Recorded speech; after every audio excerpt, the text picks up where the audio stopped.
this winter. A cat litter with slippers is enough. Cats are burrowing animals. It cools down in autumn and winter.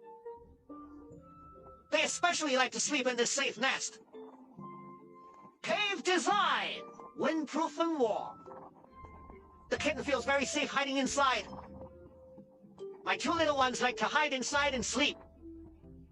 The lint-filled cushions are thick. If it's dirty, you can wash it. The large one can sleep more than 10 catties of pigs. The small one can sleep up to about 6 catties. It also has a handle on it. It is convenient to move at any time. The shape of these slippers also looks good at home.